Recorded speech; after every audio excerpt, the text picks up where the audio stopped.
اعوذ باللہ من الشیطان الرجیم بسم اللہ الرحمن الرحیم قال نوح رب انہم عصونی واتبعوا من لم يزده ماله وولده الا خسارا ومكروا مكرا كبارا وقالوا لا تذرن آلهتكم ولا تذرن ودا ولا سواعا ولا يغوث ويعوق ونسرا وقد أضلوا كثيرا ولا تزد الظالمين إلا ضلالا۔ سورہ نوح چل رہی تھی۔ اب تک آپ کو بتلایا کہ اللہ تبارک و تعالیٰ نے اس صورت میں حضرت نوح علیہ السلام کے صبر کا ذکر فرمایا ہے بطور نمونے کے، تاکہ ایک مبلغ حضرت نوح علیہ السلام سے سبق حاصل کر سکے کہ کتنا بڑا صبر کیا آپ نے، 950 سال کس انداز سے تبلیغ کی ہے۔ بہرحال تو حضرت موسیٰ علیہ السلام اپنا دکھڑا اللہ تبارک و تعالیٰ کو سنا رہے ہیں۔ ان دکھڑوں میں کچھ تو اللہ تبارک و تعالیٰ نے پہلے بیان کر دیا۔ اب آج کے سبق میں حضرت نوح علیہ السلام اللہ کی بارگاہ میں ہاتھ اٹھا کر دعا مانگنے سے پہلے کیا کہہ رہے ہیں؟ فرما رہے ہیں کہ پیارے اللہ جی، یہ جو میری قوم ہے انہوں نے میری نافرمانی کی اور ایسے لوگوں کی پیروی کی جو مالدار تھے، جو صاحب اولاد تھے، ان کی پیروی کی۔ ظاہر سی بات ہے، ایک اچھے انسان کی پیروی کرنے کے بجائے صرف مالداروں کی پیروی کی، مال کے پیچھے بھاگتے رہیں۔ اور پھر عجیب بات یہ ہے کہ صرف پیروی نہیں کی، پیارے اللہ جی میں جو کام لے کر نکلا تھا اس کے خلاف ان لوگوں نے تدبیریں کی ہیں، اور تدبیروں میں سب سے بڑی تدبیر یہ کرتے تھے کہ وہ مالدار لوگ کمزوروں سے یہ کہتے تھے کہ تم اپنے معبودوں کو مت چھوڑنا، اور معبودوں میں خاص کر 5 معبودان باطلہ کا ذکر کیا ہے۔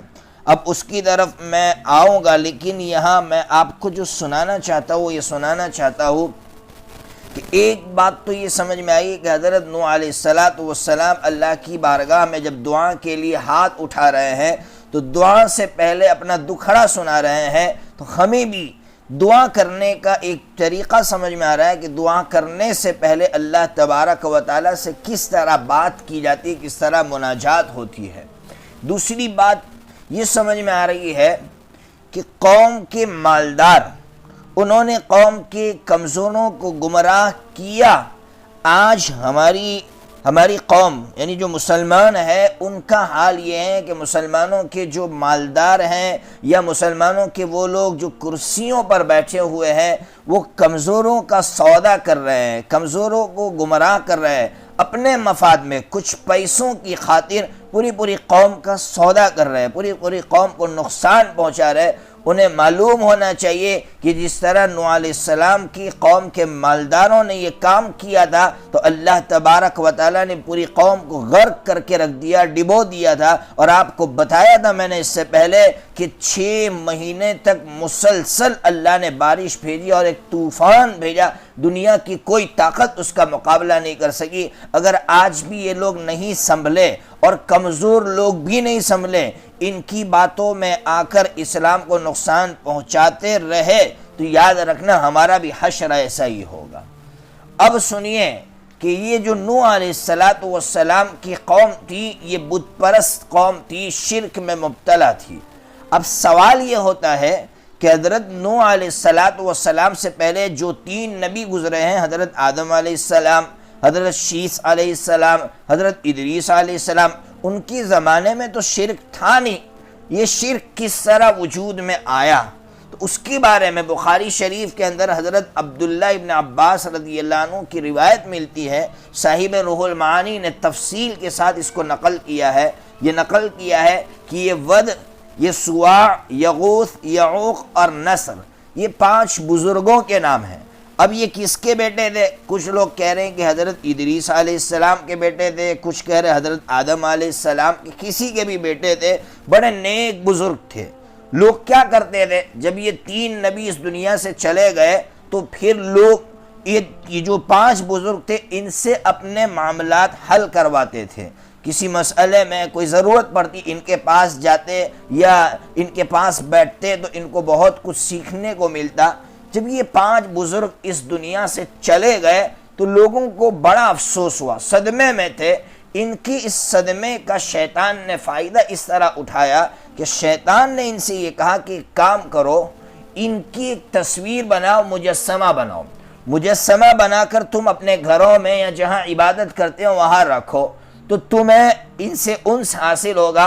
انہیں دیکھ کر تمہیں یہ رغبت ہوگی کہ ہمیں بھی ان کی طرح عبادت کرنا چاہیے، ہمیں بھی ان کی طرح نمازیں پڑھنا چاہیے، یا کم از کم میں دوسرے لفظوں میں یہ کہوں کہ ان کے درشن کر لیا کرو، بس اس سے زیادہ کچھ کرنے کی ضرورت نہیں ہے.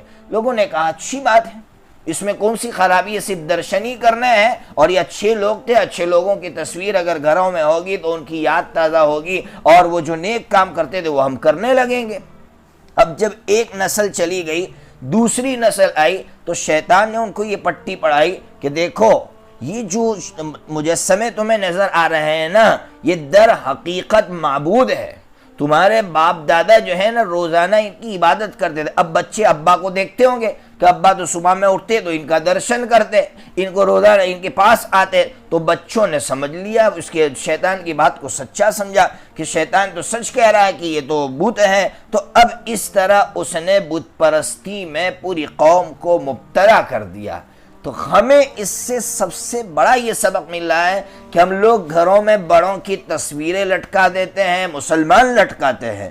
باپ دادا مر گئے ان کی تصویریں گھروں میں لٹکاتے ہیں، کوئی تو اس پر ہار ڈالتا ہے تعظیماً، اور ہم لوگ یہ سمجھتے ہیں بس ان کی یاد تازہ رہے گی تو ہم اچھے کام کر سکیں گے. معلوم نہیں ہے کہ یہ شیطان کس طرح ہماری آنے والی نسلوں کو جو ہے شرک کی طرف لے جائے گا، کس طرح بت پرستی میں مبتلا کر دے گا، شخصیت پرستی میں مبتلا کر دے گا. اس لیے اسلام پر قربان جائیے کہ اسلام نے پہلے سے روک لگا دی ایسی چیزوں پر جن چیزوں کے ذریعے سے شرک وجود میں آ سکتا ہے. بے شمار مثال ہے، جیسے قبر کو پکا بنانے سے روک دیا کہ قبر کو اگر پکا بنایا جائے گا تو پھر شرک وجود میں آئے گا. تصویریں لٹکانے سے، تصویریں بغیر ضرورت کی تصویریں بنانے سے اسلام نے روک دیا تاکہ اس کے ذریعے سے شرک وجود میں نہ آئے.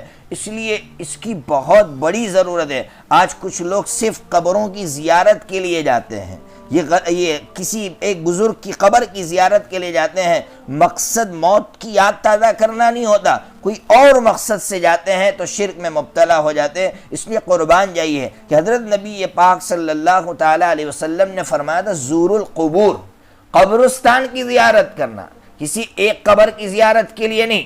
قبرستان کی جب زیارت کے لیے جائیں گے تو وہاں موت کی یاد تازہ ہوگی. کسی ایک ولی کی قبر کی زیارت کے لیے آپ مستقل جائیں گے تو اس کی عظمت دل میں پیدا ہوگی. دھیرے دھیرے دھیرے شرک تک شیطان لے جائے گا. جیسے آج ہزاروں نہیں لاکھوں کی تعداد میں مسلمان ایسے جو شرک میں مبتلا ہے، صرف اس وجہ سے کہ ان کی قبر تک لے گیا شیطان، پھر لے جانے کے بعد شرک میں ڈال دیا. تو بہرحال اب یہ جو 5 جو انہوں نے معبود بنا لیے تھے، جو 5 نیک لوگ تھے، ان کے تعلق سے سمجھنے کی ضرورت ہے. بڑی عجیب و غریب باتیں مفسرین نے لکھی ہے. سب سے پہلے نمبر کا جو بت تھا اس کا نام تھا ود.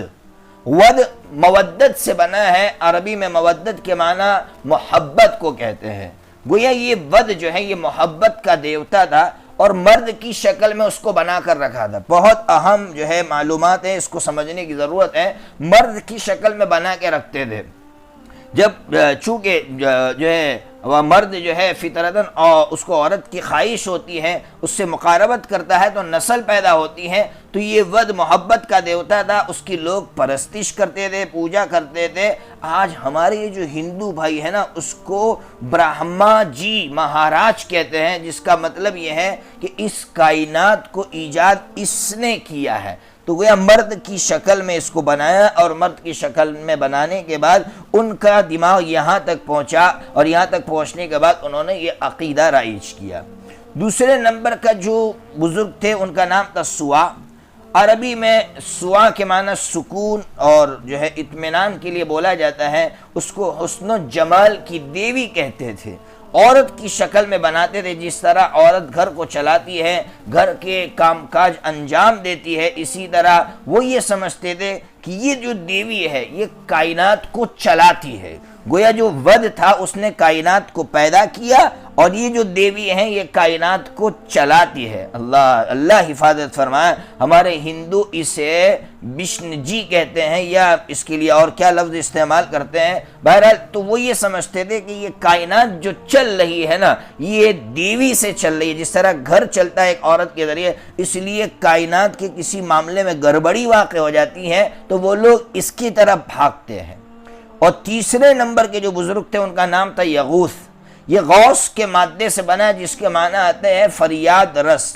انسان کوئی ضرورت ہو تو اس کی فریاد کو جو دوڑ کر آنے والا، اور اس کو گھوڑے کی شکل میں وہ بناتے تھے۔ جیسے آج بھی ہم دیکھتے ہیں کہ گھوڑے کی شکل میں بت بنا ہوا ہوتا ہے، اور گھوڑا چونکہ بڑا تیز رفتار جانور ہوتا ہے، جہاں ضرورت ہو تیزی سے مدد کے لیے پہنچ جاتا ہے۔